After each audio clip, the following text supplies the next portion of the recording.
A graphic novel, a TV show. Well, it's not TV, it's HBO. And will this thing succeed? And by how much, man? And some might cheer and some might scoff because it's Damon Lindelof. But either way, we're off to watch some Watchmen. Watching Watchmen, talking Watchmen, analyzing Watchmen, and maybe arguing over Watchmen. Who watches the Watchmen? We watch Watchmen, and our watch is almost ended here on Watchmen Watch. And this is our bonus episode for Watchmen, A God Walks Into Abar, episode 8.5. I'm Alex. I'm Pete. And we have a special guest with us this episode. It's Cher Martinetti. She's the founding editor of SYFY Wire Fangrrls.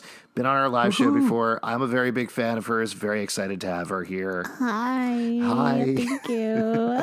By the way, I just got, when you said the name of the episode, the play on words. Yeah. I did not notice it initially. It's because I am a smart girl. Well, we've talked about this a bit on the podcast where they put the name of the episode out there months ago at this point. They said it was A God Walks Into Abar with the space, and it wasn't until the episode aired that they revealed the actual name that they registered with the WGA and everything was A God Walks Into Abar, as in Cal Abar.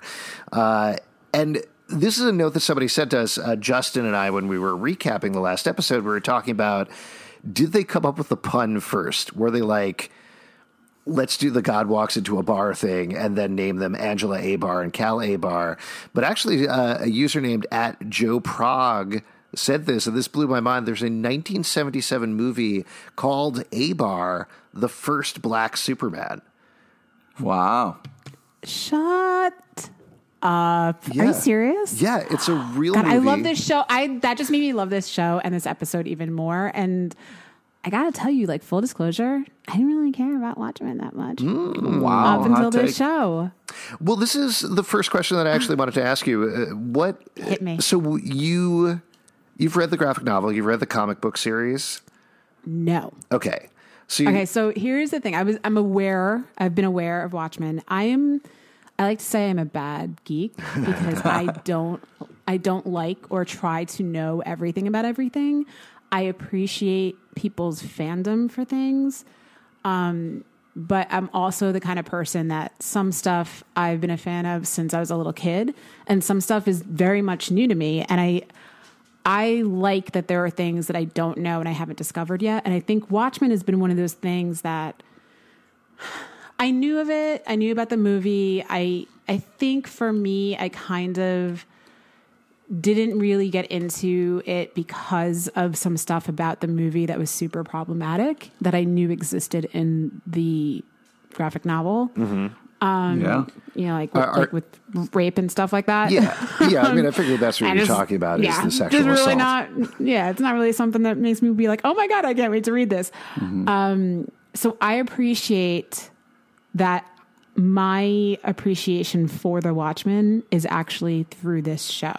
Like I just wanted to watch this show because I heard it was so well done, and I had like no preconceived notions. I had no expectations. I was not somebody that was like coming into this as a fan and was like, oh, this isn't how it's supposed to be.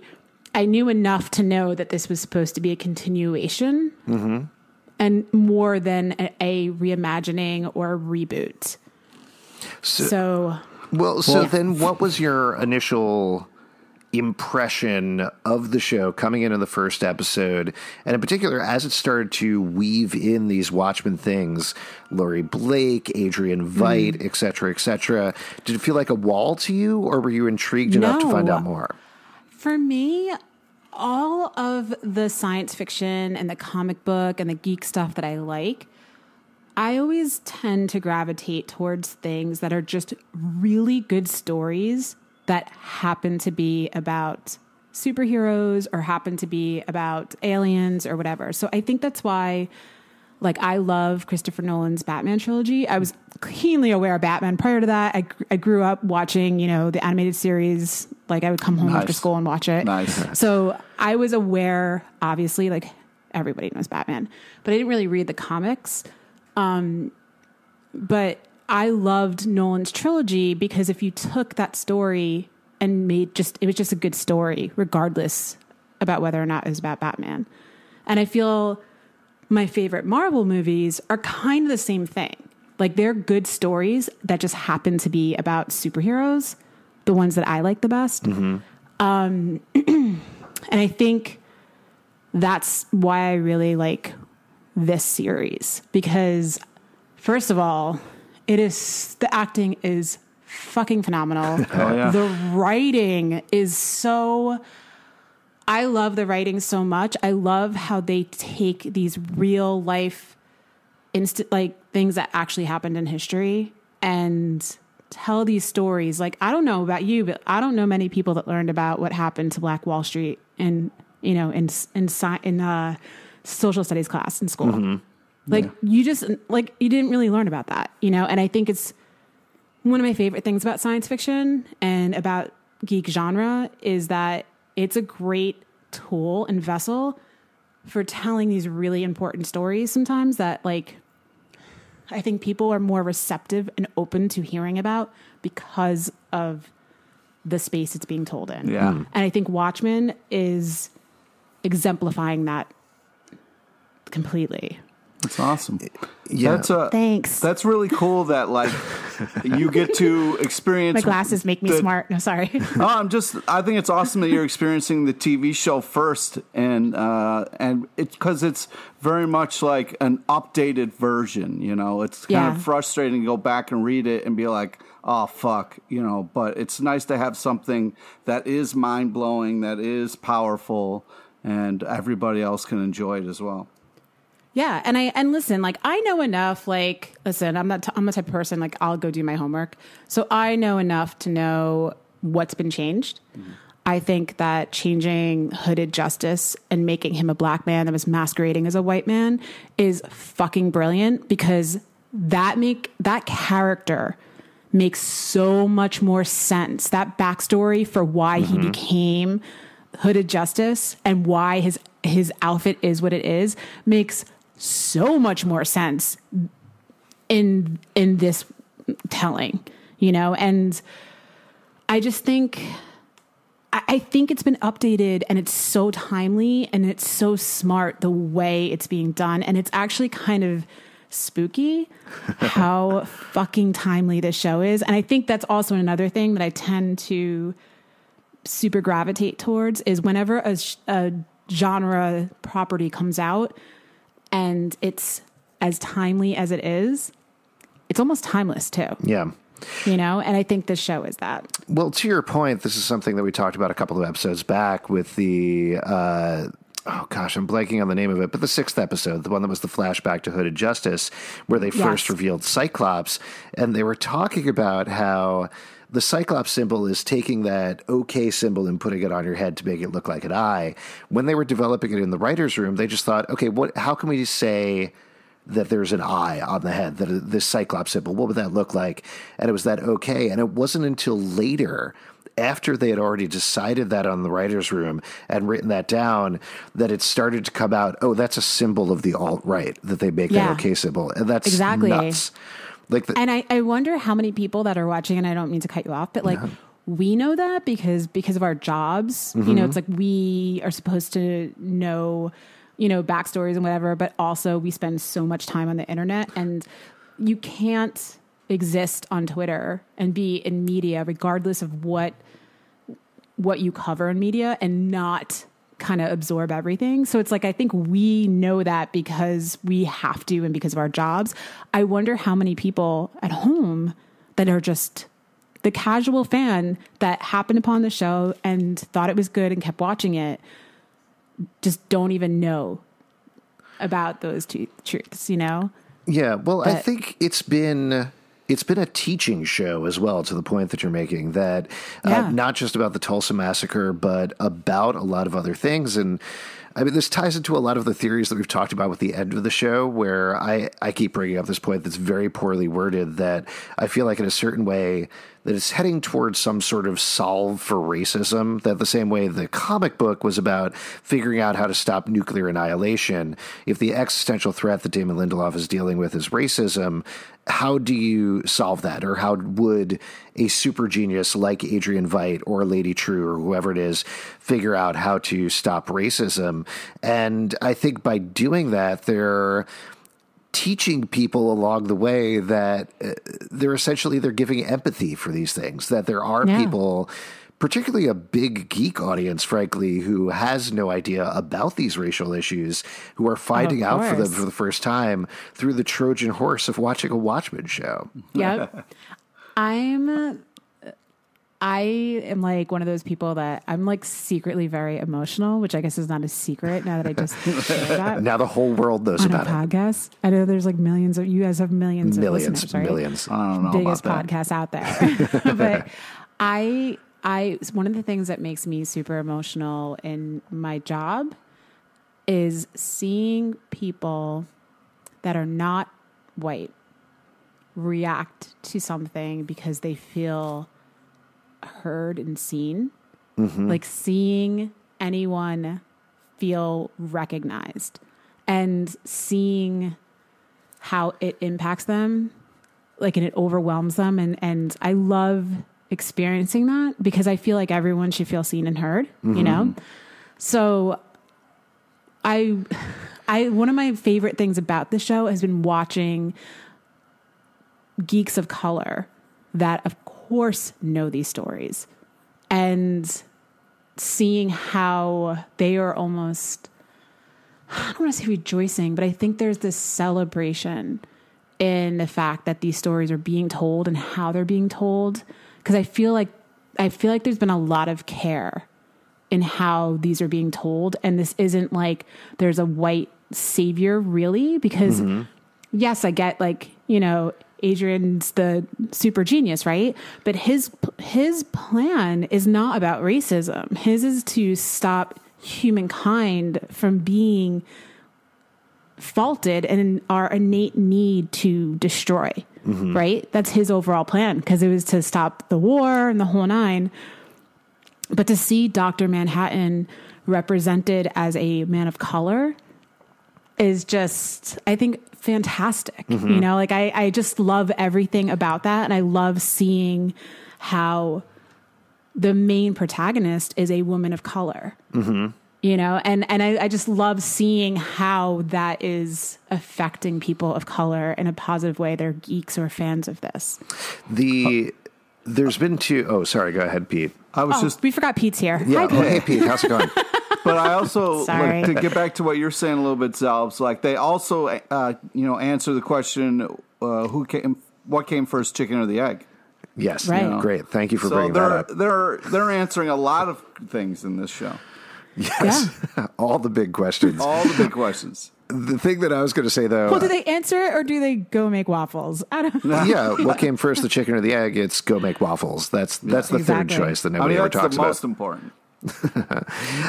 To your point, though, Cher, the thing that's been kind of fascinating in terms of the discussion of this is there are parts of the history, like the Tulsa Massacre, like you were saying, that most white people have not heard about in any way. And it's very illuminating in terms of that. Or the Hooded Justice flashback episode is incredibly searing in terms of racism and the history of racism in America and inherited trauma. But in a very different way, this last episode, the 8th episode, and I saw a lot of people talking about this on Twitter in particular, that it was a love story between two black leads that was not about them being black, meant so much to so many people. I know, because, and we talk about this a lot on our podcast. So we have a podcast for Fangrrls called Strong Female Characters.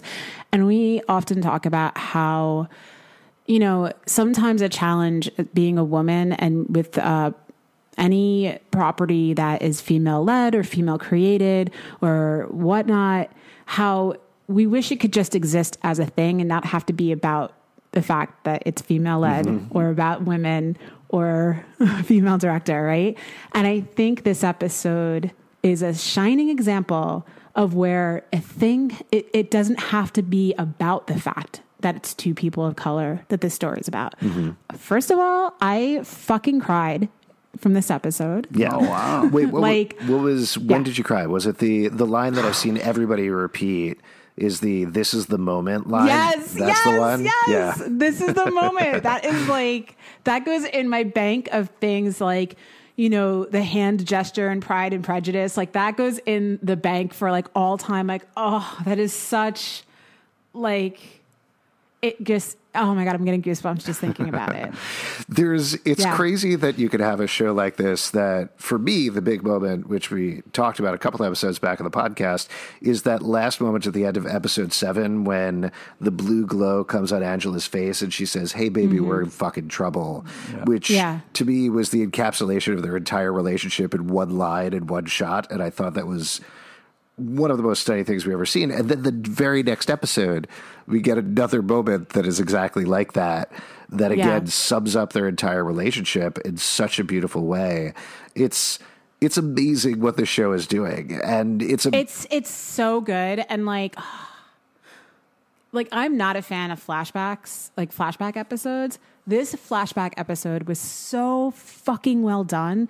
And the way they have managed to play with like timelines and time, which is so essential for Watchmen, because of how it talks about how time is relative and a construct, which is literally the theme of everything. But the way they do it is so smart. And this episode was so well done. It managed to we got multiple backstories in this season, and it doesn't feel like I don't know. It just doesn't feel like we got, like it wasn't intentional. Does that make sense? Yeah. Like, how like an origin story movie is like, oh, okay, like we're going to hear about like Batman's parents again. Or like, we know how Spider-Man became Spider-Man.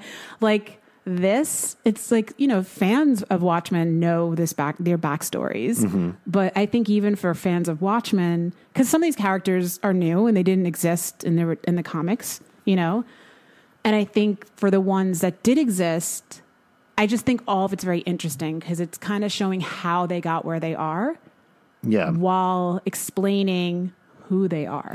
Well, I think this is to the credit of the comic that there's this incredible template that Alan Moore and Dave Gibbons set up where you can have these individual focused issues that do flash back through the history of the characters, but it's always in service of the ongoing plot, in service of the ongoing mystery, in service of the ongoing themes and ideas that they're moving across.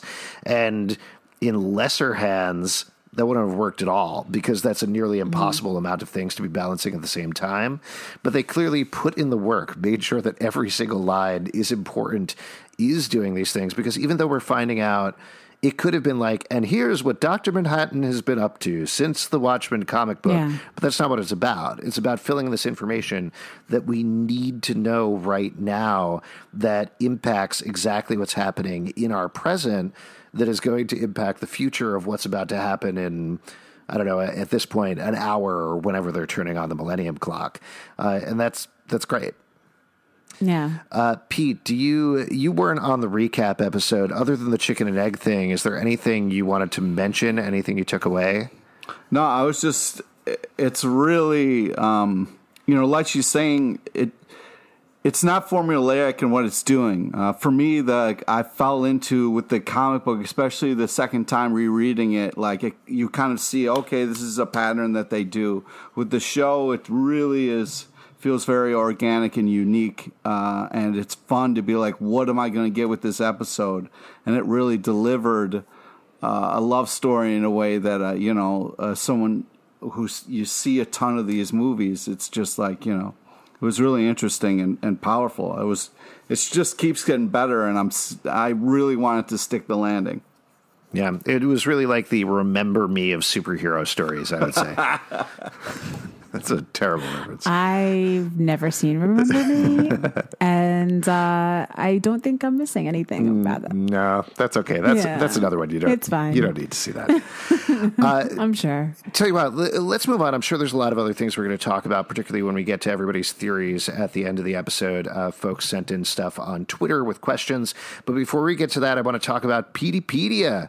Peteypedia is the back matter that HBO puts up that fleshes out what's going on. And there were two really big ones that they put up right after this episode. The first one is called Memo Fogdancing, and the second one is Clipping Nothing Ever Ends December 2005.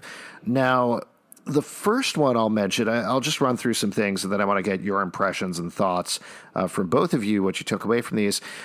There's Fogdancing is a book that we've seen pop up a bunch of different times throughout the Watchmen series. People are reading it. I think Cal was reading it at one point. I'm forgetting who else was reading it, but definitely Adrian Veidt was reading it in prison in the post-credit scene at the end of the last episode. This is a book by a guy named Max Shea. Max Shea was one of the writers behind the squid attack on New York City. Essentially, Adrian Veidt hired a bunch of artists and writers and other people, and Max Shea was this very prominent writer who we got to see in the Watchmen comic book, and ultimately he was killed when Adrian Veidt loaded everybody onto a ship for a party to celebrate finishing what they thought was a film project, and then he killed all of them. So that's where he was last seen. But we find out much more about this book, both through a memo from Agent Petey, Agent Dale Petey, and also an essay that he wrote back in 2005 about Fogdancing. The biggest thing that I think we could take away from this is that I'm not just convinced, but 100% sure now that Agent Petey is Lube Man. Yes! Welcome. Yeah. Welcome. I always say don't know who that is, so I want to hear about this. But can I just say, I think this is Wait, did you just say you didn't so smart? You didn't know who Lube Man was? No, He's the biggest character in the series. Okay, the whole show is built around him. This is actually from the TV show. Oh my Pete is obsessed. Lube Man. Wait, was that the guy that slid into the sewer? Okay. Yeah. I didn't know if that was what that was, because it's that thing happened and what the fuck. Yep, exactly. But I just really quickly want to say that I love that HBO is doing this whole Peteypedia thing, because I think this is such a smart way. They're building their own universe within a universe. Yeah. I think it's so smart. It feels like something. I don't know if you guys remember back in the day, but when Damon Lindelof was doing Lost, they had a lot of AR alternate reality games that were running on the side that were supposed to flesh out the world of Lost. I was super into Lost. I tried playing those, and I did not understand for the life of me what was going on, and they didn't seem to affect the action at all. It almost feels like he's learned a little bit of a lesson from that for this Peteypedia stuff, where he's like, yeah, this actually will flesh out the information. This will add to the experience, rather than just be an extra thing. And it also Can I make a confession? Oh, yeah, what's your confession? I never watched Lost. I told you, I'm a bad geek. Yeah. No, that's okay. I love it, right? Yeah.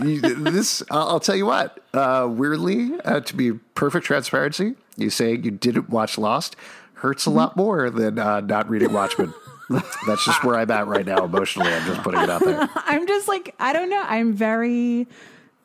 When did Lost come out? It came out in the 2000s, right? Yeah. Well, yeah, I was too busy going out to clubs and doing really bad things. Good for you. Good for you. I was lost. Yeah. She was living the show. Alternate realities, the whole shit. I don't know what happened. But to me, this feels like, with the comics and graphic novel, the back matter that they would have, it's just rewarding people for putting into work to do the extra reading, Yeah. So I love anything that gets people to read. Yeah. I'm serious. I love that, because I think that so many people, they'll be like, oh my God, this show's so great. But it's listen, all these things that are so great starts with the writers that wrote it, So anytime people are reading more stuff, cool, give those writers even more credit, because they're the ones that are literally building the foundation for this. So yeah. I'm biased. Nothing wrong with that. So we should all get paid more. Go ahead. Very quick for the Lube Man clues, and then I'll get to a couple of other things about these documents. So there's two things that are going on. One, he mentions what a fog dancer is in his essay. A fog dancer, which the title Fogdancing takes from, is the line that he writes in his essay about this book. See him now in your mind's eye, moving through boiling clouds of sunset haze, wearing his gas mask and skin-tight silver suit, shimmering with SPF 666, looking slick and doing what must be done in secret to keep you and me and all of us free. And then in the document where he's talking about fog dancing and a bunch of other things, which we'll get to in a moment, he mentions that this essay, and in particular getting reamed on this essay by the editors of Nothing Ever Ends, who ranked him 50 out of 50 for not really following the assignment, he says, that's my origin story.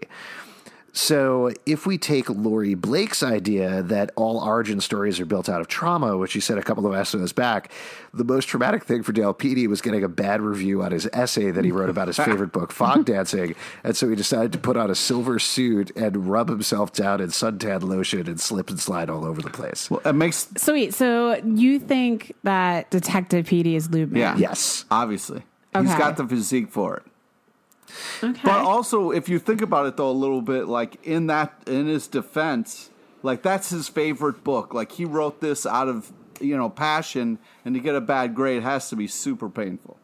Mm-hmm. I mean, listen, Hitler supposedly was a failed artist, and that's why he became... No, it's true. If he had... I mean, I'm being serious. I'm not trying to be funny. Like... so stranger, it's not like it couldn't happen. Mm-hmm. I don't know. If Hitler had read Fogdancing, maybe he would have become Lube Man. Maybe he would have. Pete loves these jokes. Pete loves it when I make a joke about Hitler. The other big thing to probably mention is he starts off the Fogdancing memo, and this clearly, he is writing this memo after the finale of Watchmen, and he writes, the morning after the calamity in Greenwood, the dust has settled, but our nerves have not. Martial law remains in effect throughout the city as hazmat teams continue to collect the remains of unidentified subjects number 1 and 2. The conspicuous absence of redacted and redacted gives us an indication as to the identity of the remains, but given their condition, DNA testing will be required, while the other corpses are intact and once removed from the wreckage should be more readily identified. And he worries that one of them might be Agent Blake, who he hasn't seen in 36 hours. What do you take away from this? There's not a lot of clues necessarily here, but what do you think this indicates in terms of the finale of Watchmen? I don't know, because I had read, because I went onto the Watchmen Reddit, and I had read that a lot of fans think that Looking Glass and Rorschach, which I always fuck up. It's hard to say. It. Rorschach, right? Yeah, Rorschach. Right? Rorschach. Okay, because it's not spelled the way it's pronounced at all. Yeah, but, it's a lot of people said that.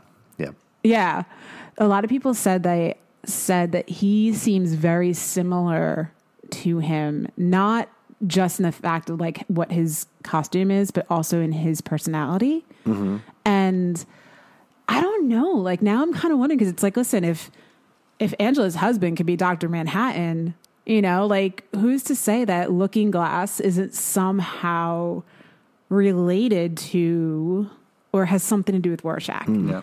Because it basically like these racists like co-opted his look, right? Because in the comics, that's not what he stood for. Mm-hmm. Am I wrong?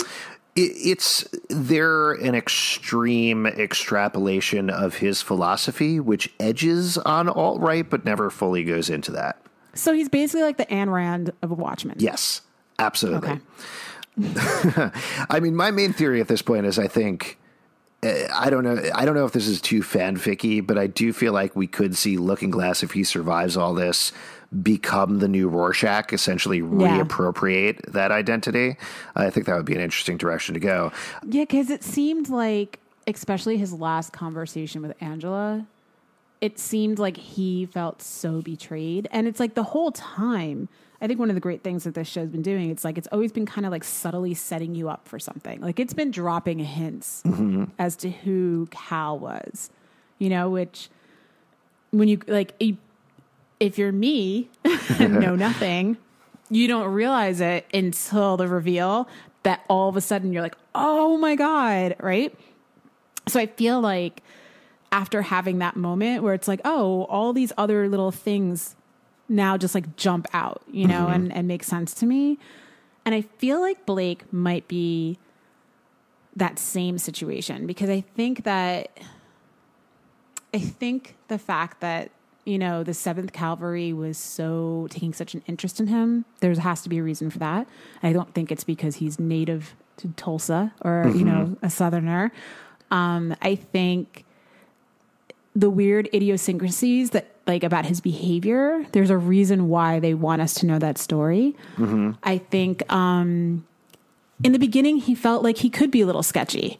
You know, you felt like because he was so tight with, you know, the captain, and you're like, you almost don't know if you trust him. And then when everything comes to light about the captain, you start questioning Blake because they seemed so tight. So I don't disagree with that theory. Is my really long way of saying that. Another couple of... You're like, shut up. No. I agree with that. One little correction, though. Agent Laurie Blake is Agent Blake. That's Gene Smart's character. And oh, my God, I'm so sorry. I'm fine, thinking of Looking Glass. But Looking Glass is definitely in there. Like, they refer to him. He talks about his whereabouts and is very vague about it in this memo as well. But I will throw out, I think... my theory is totally the confused their two names. I don't know why. bodies that they find, the unidentified subjects number 1 and 2. I think it's probably Cal and Angela, or Dr. Manhattan and Angela. I think we got a hint of that in the last episode where we saw their shadows were like, this is a riff from the book, were the Hiroshima lovers, the piles of ash that are left on walls after the Hiroshima bomb dropped and the Nagasaki bomb dropped. And I think that's foreshadowing that they're not going to make it out of this. I think that also considering that, you know, the whole scene with her explaining like how those John Does, those people that don't have any family are just going to be ashes over Saigon. I think that would kind of be a foreshadowing as well. But then there's this. He does say that if he were to transfer his matter to another person with their consent, that they would also have his powers. So I wonder if he transferred some matter because he's been having sex with Angela for 10 years. Like, in what way does he have to transfer it? But I wonder if something like that type of situation happens where he somehow passed his powers on to her and she maybe doesn't realize she has them yet. I had this idea that got stuck in my head today about this that I kind of hate, and I hope it doesn't happen. But okay. No, I can't wait to don't put something out. If this comes true, man, no, do it. I'll explain why I kind of hate it a little bit. I hate this. Well, I hate this because there's been a recurring theme through the entire show.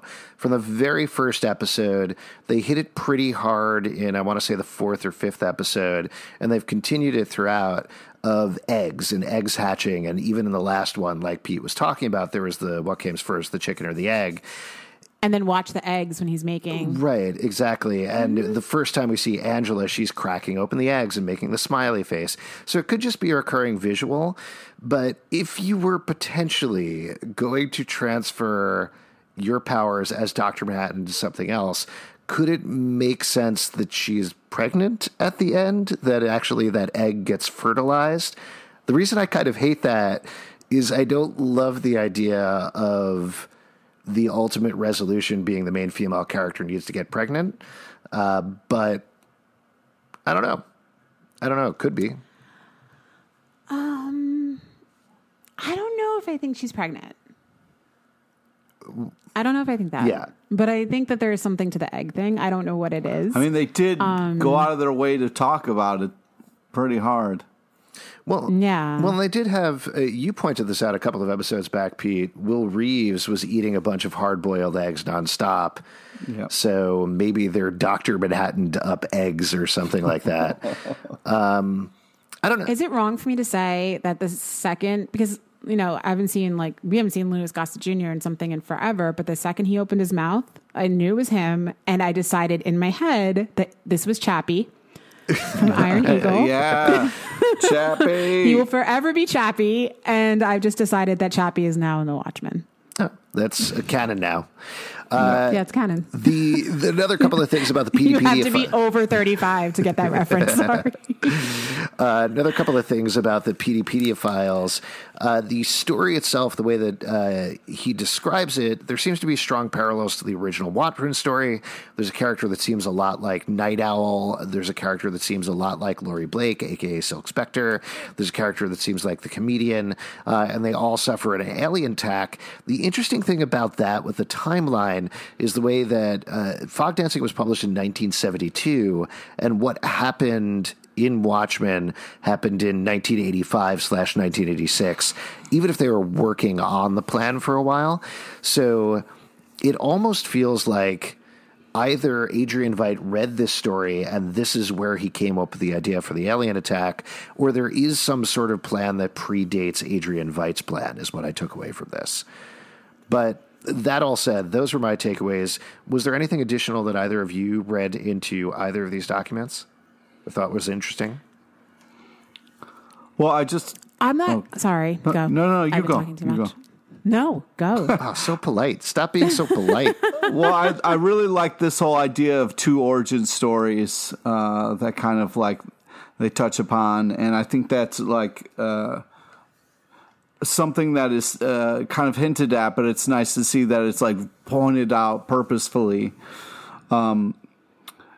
And just also the way the kind of excerpt ends with the, stole the gun, what choice did I have? That kind of like the powerful of like, that's what's also so nice about the show is we don't know what's going to happen. We don't know what's really precious. And so like the violence of like how that ends and like the way this could go is nice to see that kind of cohesion.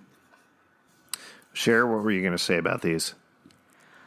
I wasn't so much about the Peteypedia entry. It was more about what you were saying about how a lot of this seems it's starting to feel very reminiscent of the original Watchmen stories, right? And the Watchmen characters.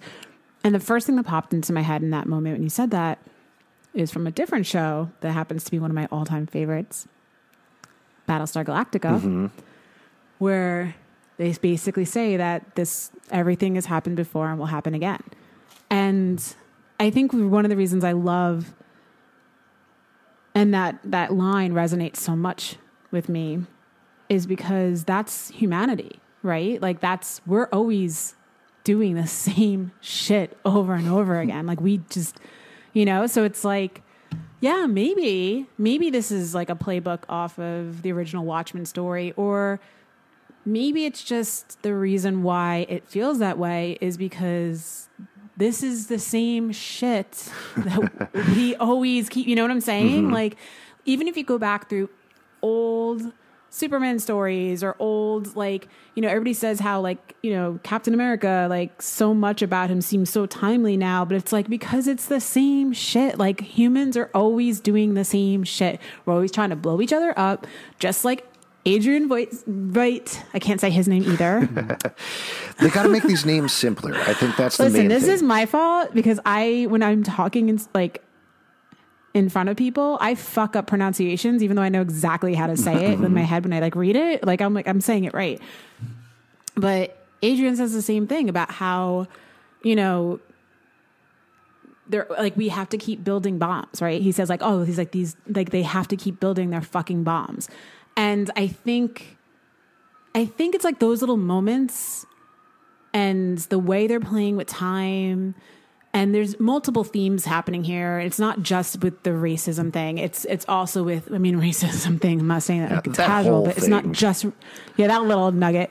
Like, it's not just racism, which has never been dealt with and is finally being addressed more honestly now, but it's still not being dealt with. But I think it's all of these things, right? It's everything. It's the bombs. It's wanting to kill each other. It's religion. It's ideology. It's all of it, right? So I feel like this could be something totally different. It just feels similar. Yeah. I think I'm so nervously excited about this last episode to see how they finish it, because it does feel like obviously, but whatever it is, it's going to be the final statement on the series. It's going to be their summary of what they need to say. If the first episode was the thesis statement, this is going to be their conclusion, and it really is, I believe, going to bring it back. But I'm nervous to see what that conclusion will be. I'm confident they're going to stick the landing, but I don't know. We'll see what happens. But with the promo, there's so much to wrap up in one episode. That's what I'm nervous about now. Well, let's talk about that then. So the episode 9 promo, the title of the episode is See How They Fly. There's a couple of things there, and I'm sure we'll talk about this more on the recap episode once we actually see the episode. But first of all, I feel like the See How They Fly, that certainly implies, not to pat myself on the back, but that certainly implies the big theory that I've been pushing, which is that... Oh, here we go. We're going to kind of get everybody getting superpowers. My current theory is if the 7th Cavalry want to all become Dr. Manhattans, what Lady True is going to do is she's going to make everybody else into Dr. Manhattan, so it's all even across the board. So it could be this... That could be the calamity of the Cubs, is not just a dozen racists flying around, but hundreds of people with superpowers all at once. The other thing about See Where They Fly is that's a lyric from Lucy in the Sky from the Beatles, which is also where the Eggman comes from, and Eye of the Walrus, and all of these other things. So lots of stuff going on there. There's a couple of images I pulled out for the promo, and Pete, curious to hear you talk about some of them. But we see someone is approaching Karnak in the snow in a snowsuit. We see the Millennium Clock being turned on. Dr. Manhattan is imprisoned. Angela is crying. Joe Creed Jr. seems to be in the intrinsic field generator, naked, ready to be turned into a Dr. Manhattan. You see them turning on the machine. It explodes. And then the last bit, which I also think is worth talking about, is it says the season finale. It doesn't say the series finale. And a lot of people have been asking this question. Right. I was actually literally going to ask you, do you think there's going to be a second season? Because, I know that... I definitely... He says maybe not. But it's no way. Yeah. How are you not having a second season? Well, it's so definitely... Good. I wonder... It's definitely the HBO promo department is no, you got to keep doing this shit. This is going really well. Wow. We're getting a lot of ratings, you guys. HBO Max is coming up. We got to feed that beast. But I don't know. I think if they have a good idea, if they have a strong idea and a way they want to do it, I think they'll figure out a way to do it. Yeah. But Pete, any of those images that jumped out to you? Anything you wanted to talk about from the promo other than what I mentioned? It's just an insane, usually when we get a promo, it's you get some slow moments, but they just jammed everything in kind of in this oh shit, look at all that still has to be done. Look at all the things that happen. I don't know how to feel about any of it, because sometimes if you try to write the episode with the images, it can really pull you out of the episode. So I'm trying not to think about it too much and trying not to over-examine. So I'm purposely not trying to engage with that. Well, I sort of skipped over this a little bit, but to get back to the season 2, what's your take, Cher? Do you think they're going to do a season 2? I think there's no way they can't do a season 2, because there's no possible way they are going to wrap up everything that could potentially be going on in one episode. There's no way. Mm-hmm. And I feel like they have to do a season 2. They have to. I feel like they're literally just scratching the surface, and we're just finding out who these characters are and like what's going on. You don't take 7 episodes or 8 episodes for that and then be like, okay, now we're going to wrap it up in one final episode. Like, get out of here. Yeah. There's no way. Well, this gets into one of the questions we got, and thank you for the amazing segue there. But John George wrote on Twitter and said, had a couple of questions. We'll get to the last one first, but he says, what was that about walking on water? Also, Manhattan made clear that he freely gave someone his powers. Is that going to factor into the final episode? And what are the chances of 0 cliffhangers? So let's start with what are the chances of 0 cliffhangers. To that point, they've been pretty clear from the front. Damon Lindelof has said this, is that this is a complete season. Like, whatever the story is, this is not a setup for a season 2 or anything like that. But to your point, Cher, I think the world continues. We know that from Petey's memo that it does continue and there are still things happening in the world. So there still will be things that we could follow in a season 2, but I don't think it'll be the sort of thing where it's like, and now Angela is missing and the whole team's got to get together to find her or anything like that, you know? Pete, what's your take? Yeah. Or Cher? Yeah. I want to hear Pete first. Pete, go for it. I just think there's no... Yeah, like she was saying earlier, there's no way to kind of wrap it all up or to set up a season 2. And I don't want them to. I really want it to be like what it is and not try to do anything that would just make you, tune in next time to find out everything we've set up. I don't know. My mind's kind of blown with the possibilities and the fact that, are we going to see, just like that whole Voigtland and all those bodies, like, how is that also going to be tied up in that whole courtroom drama, as well as all the stuff with Earth, you know? I mean, there's no way he's digging himself out of that cell with a horseshoe in one episode. But, well, time is relative, so I don't know. But I think another thing that just popped into my head. Okay, so... let's look at Star Wars. Let's look at the OG trilogy.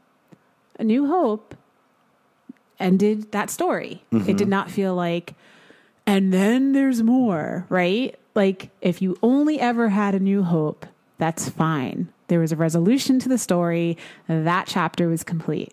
I think the same thing can be done with this, where this season can be this story, this chapter resolved, and there still be a second season that is another chapter in the story. Because it's like, you won the battle, but there's a war. Ooh. Yeah, that's how I think you're absolutely right there. I think that's the direction we go. The bigger question in my mind is what, and I guess we'll see where it leaves off, but what thematically do they tackle? Is it another season that delves into the history of race in America? Does it deal with sexuality? Does it deal with religion? Does it become issue-based in a different way each season? Or does that become repetitive? And I guess we don't really know until we know what that final statement is at the end of the day. Yeah, I don't think they're going to wrap up and solve racism in 9 episodes. Right. You know, like, I think there's going to be... You know, I mean, listen, like, all these issues, whether it's racism, homophobia, xenophobia, you know, religion, whatever, it's all these conflicts, they're literally hydras. You know, I've called every single pop culture geek reference into this. I just want to point that out. Yeah. But it's literally hydra, right? You cut one head off and another one takes its place. And so even whatever comes of this episode, there's going to be someone that is going to take the place of the 7th Cavalry. You know, like, it's just like, hey, we have fucking Nazis now. That, you know, so it's like, it's not going anywhere anytime soon. Yeah. So I think that, again, I'm kind of repeating myself, but I really think that we are going to get a resolution to what this specific chapter is, but this is not going to be. This can't be. Listen, hire me, HBO. I will write the second season. I do want to say, though, you don't think they're going to wrap up racism in one season. I'm willing to stick with the show until, the racism is, wrapped up. So however many seasons it takes, I'm in it. Yeah. If only people did that in real life too. Yes. We have a 5-season plan to end racism on this show. I mean, how could you say no to that pitch? Say the 3 white people? Yeah. We could do it. So, what was that? Go ahead. John George's other question, though, what was that about walking on water? I believe he's specifically referring to the fact that he tells Angela that it's important for her to see him walking on water for later, or it's important for the kids to see him walking on water for later. And I do think that ties into the next thing, which we talked about. Also, Manhattan made clear that he gave freely someone his powers. Is that going to factor into the final episode? And I think both of those things are tied together, that somebody is going to need to walk on water. It's one of either those kids or Angela. Certainly the popular theory is Topher in some way. Yeah. There's been a thing with Topher this whole time. Yeah. So maybe he transferred his powers to Topher. Yeah. He's been feeding him a lot of pancakes and waffles and stuff, so it's possible. It's true. Yeah. It's true. Who knows where they get those eggs from? I don't know if are they organic? Like, where are they sourced? I just thought Did you just make him with his palm? I just thought he was calling back the fact that she was like, "What do you walk on water?" And he was just kind of taking a moment to be like, "Yeah, I do," like you talked about in the bar. Yeah, just like a total dick. I don't think that was it. Yeah, he's like, "Hey, remember when you said this? In your face. Look what I'm doing over here, huh?" Read the room, buddy. I don't think now's the time for that. I do love, though, how they kind of thumb their nose at Catholicism and Christianity with Dr. Manhattan, with the whole, like, there is no heaven. Like, that doesn't exist. Like, there is no before. And then he's walking on water. He's creating this perfect earth, and he created life and the whole 9. But at the same time, he's saying how, like, religion's bullshit. Right. Which I co-sign. Go ahead. It is. I mean, that's just me being a heathen. Go ahead. I've talked a little bit about it on the podcast, and this doesn't take away my enjoyment at all, but they've brought up Judaism a couple of times. I'm Jewish, just in terms of they kind of erased Schindler's List a little bit from the continuity of the world by coming up with Pale Horse, the movie, instead. And then last episode, they kind of brushed over the fact that John Osterman was Jewish. His father was fleeing Nazi Germany, or the beginnings of Nazi Germany. And that isn't something they really hit on much. To what you were just saying, Cher, that's why I think it would be really interesting for them to delve more into religion next season, because there's a lot more to say there, and there's a lot of issues. Yeah, but we got to tackle racism first, then we'll get to religion. Right. Okay, you're right. But I think, like, because, like, think about it. Even earlier in the season, there were those letters that were being dropped, right? From the Nazis to the black soldiers. That was just a quick correction. That was World War I, actually. It wasn't World War II. That wasn't Nazis in Germany. That was World War I. Well, they were the pre-Nazi Nazis. Okay. No, seriously. Yeah. Like, think about it. Like, they were really the pre-Nazi Nazis because they were. All right. Okay. Fair enough. I mean, I could sound like I'm uneducated right now. I'm a little tired. No. But I stand by that. It was still, like, right? Like, it was still the trying to equate the whole, our ideology, which is really the point. Our ideology, you should be on our side, because you are not treated much better. And World War II, same thing about ideology. So I think if you look at, every single war that exists, at the end of the day, they're pretty much all based on religion and ideology. So I think it makes sense for that segue to go about right now, this war that's happening, and then it breaking out into something larger and bigger, because there's never just one war happening at a time. It's like, oh, they're the ones fighting the war right now, so we got to wait. our turn. Yeah. It's like, no, there's like fuck ton of people. Yeah. Like all over the planet. Everybody hates everybody. Well, to that point, I think there's a possibility that you could even do something where there were other things happening while this first season of Watchmen was happening. Like you do have these wars on multiple fronts, so you could almost have the Ouroboros as the snake eating its own tail where, yeah, this seemed like the big thing that was going on at the time here in the first season, but meanwhile, over here, this other thing was going on. There's this other big threat, big issue that needed to be dealt with.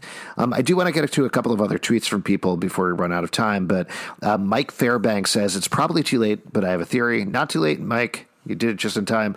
The squids, Wade said they spend 30 seconds of life and all of it dying. They're transported to Earth. What if True is finding a way to send the cavalry to Mars? They'll teleport in and spend 30 seconds dying.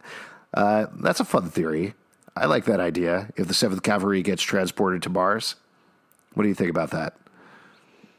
Yeah. It can happen. Sure. Anything's possible. Why not? I mean, seriously, literally anything can happen. So if fucking squids can fall from the sky, why not? Yeah. This is from Robin Along. My guess, I'm not well informed enough to predict, is that Manhattan endowed Angela and Carl's adopted kids with powers before he sent them to safety, and they will figure somehow in the season closer. We talked about that a little bit. That makes sense. Perhaps the children placed by Dr. Manhattan somewhere to be safe will show up with some of Dr. M's powers and defeat the cavalry. I think that's an interesting idea, but I don't know if I see like superpowered children flying around fighting racists. That doesn't seem right to me. It would be cool. I don't think that's going to happen, but I do think that because there are a lot of kids in this season, and I think that that's also kind of setting up for a potential season 2. You know, because think about like a lot of the people that are in this season, they're telling the stories of their parents and what they did before them. So we could potentially finally have Watchmen babies for real. Yeah. What were you going to say, Pete? I was, speaking of that point there when, Dr. Manhattan ate it and he like zapped the kids away to get them out of the area. I was kind of really hoping, since they spent a lot of time in one location, that Lube Man last second was going to slide in and punch out that guy who kind of like manned the laser, but it didn't happen. Well, that gets into Lauren's question is, where does Lube Guy fit in? And I think the answer is he's the final human. Hey, anywhere. Sorry. There's your answer, Lauren. I mean, you left yourself open for that, and I just did it again. Oh, there you go. Phrasing.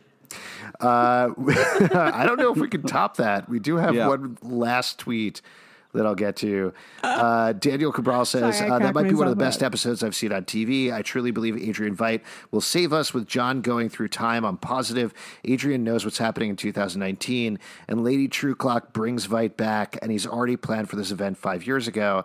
I agree.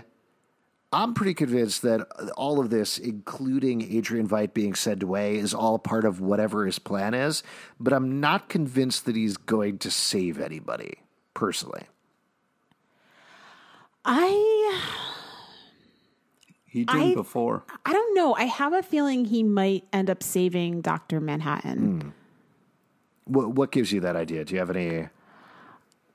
just a gut feeling? I don't know. I think there's this weird... I think they kind of need each other to exist, you know, and not in the way of like Batman and Joker where they're antagonistic. Really, I think they are the only ones that I think there's a mutual respect between the two of them, and I think they're the only ones that understand each other, but also in their own weird way are kind of trying to work towards this greater good, if that makes sense. And I think they need each other to accomplish that, because I think both of them bring things to the table for that to happen. You know, it's almost like they're divorced parents that are working on co-parenting. I think Dr. Manhattan... They're trying the conscious uncoupling thing. Yeah, this is basically a long-form version of Marriage Story, this whole show. I do agree with you. I think that, like, you know, like he's challenged by Dr. Manhattan. Nobody else challenges his intellect. So yeah, there is a kind of like, and that like the way Dr. Manhattan like walked out on him in the comic and kind of like left him there with that, you know, think about time. Like he's been kind of recovering from that. So I think they do need each other. Yeah, it's interesting to hear you say this, Cher, just having not read the book, because in the book, Adrian Veidt, and people, I think readers are split, but he kills 3 million people with the squid explosion. He sees himself as a hero, but essentially he's the villain of the piece at the same time. But I trust your reading of it more because you are just coming to it as the show. And if you are seeing the show, them as equals, them as people who need each other, I think that makes more sense in the show without whatever happened to the comic book. So that actually seems like a more trustworthy take than whatever dumb take I have from reading the comic. But I also want to say this though, think about it. Like he sees himself as a hero, but also this entire time that he's been in this paradise, he's been punishing himself. Mm-hmm. He's in self-imposed purgatory in prison, even though Dr. Manhattan didn't put him in prison. He sent him to, Utopia. Mm-hmm. And when he was there, he was so miserable that he had to create, it's like somebody that retires that is fucking bored. So they need to find something to do because they just need to work. And I think that, Adrian is the person that needs to work. And I think that being in paradise is making him miserable, which is why he's created this scenario and this situation and the whole nine. And I think that's why he's now in an escape. And ultimately he's trying to get back to Earth because I think he needs to fix, with the watches and everything. It's like he needs to fix things. Mm-hmm. Yeah, I think you're absolutely spot on. Before we wrap up here, Cher, what do you want to plug? Hi. What should people check out of yours? Everything. Well, obviously they should check out Fangrrls on SYFYwire.com. And our podcast, Strong Female Characters. And we also, the Churn podcast, which is our post-Expanse wrap-up podcast, is coming back. And we have new hosts because I am too busy to host it. So Anna Marie Cox is our new host. So that's awesome. Very cool. I know. And then I'm finishing a book, which isn't coming out until 2021, but still. Okay. Well, all time happens at the same time, so it's out now. Yeah, so time's relative, and I love it. So it's great. It's coming out soon. It's coming out in 5 minutes. So definitely check out all of that on our end. To plug a couple of things. If you want to connect with us socially, you can do it on Twitter, Watchmen Watch 1, also Watchmen Watch Podcast on Instagram and Facebook. We will have a recap episode after this episode, as well as one more bonus episode where we talk about potentially looking forward and things, and those will all be in the Watchmen Watch feed. So definitely look forward to all of that. Also, we love getting your feedback on everything. You can support our podcast at patreon.com/comic book club. Also, we do a live show every Tuesday night at 8 p.m. at the People's Improv Theater Loft in New York. That's totally free. Come on by. We will chat with you about Watchmen. You can subscribe and comment on iTunes, Android, Spotify, Stitcher, or the app of your choice. And remember, we taped this podcast 35 minutes ago.